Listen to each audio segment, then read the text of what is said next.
So to try to explain what might be going on with these different behavioral experiments, Savinelli, Scontris, and Pearl in 2017 investigated explaining children's behavior using something called the Rational Speech Act framework. And the idea is that this is a way of thinking about how the language understanding process works. It's a social reasoning process. You're reasoning about how other people might interpret things.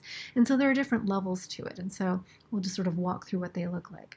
So a pragmatic listener, L1, listener 1, this is this guy right here. So someone who's taking into account communication in context. This pragmatic listener interprets an utterance, right? Figures out what it means by reasoning about a cooperative speaker, S1, like what would a cooperative speaker have said? That's why this person is pragmatic listener.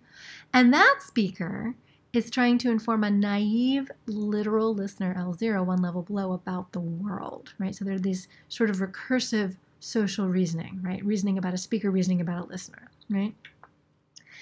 And so when you hear an ambiguous utterance in your pragmatic listener, you're going to reason jointly, that is, reason at the same time, about the true state of the world, right? Like how many kitties jumped on the bed, and the scope interpretation that the speaker had in mind. Is it the surface scope or the inverse scope? As well as the likely question under discussion that the utterance addresses. You're like trying to figure this out all simultaneously just from hearing every kitty didn't jump on the bed, right? And this is actually embedded in a Bayesian inference kind of framework. So that's what all of this math here is really just saying. You're trying to reason about this by reasoning about these things. That thing is this.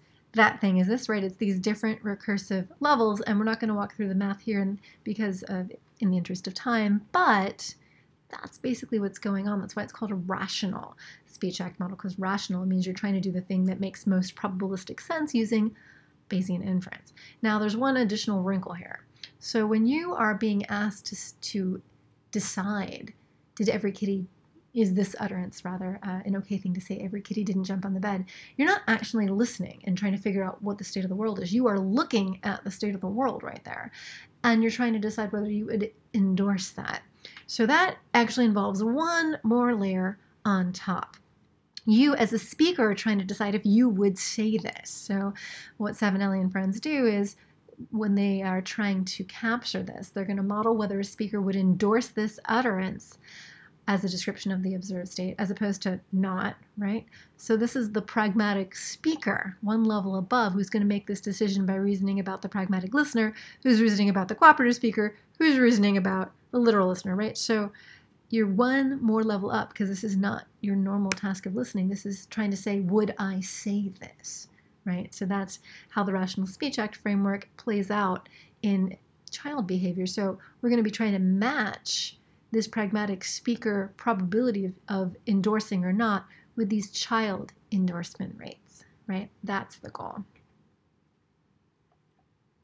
And so what you're going to do is this expansion of this Bayesian inference equation here, but this is the probability of endorsing that utterance given some observed world state. So U given W. Endorse the utterance. What's the probability of the speaker, this pragmatic speaker, doing that given the observed world state of, say, 2 kitties on the bed, right? That is what you are calculating.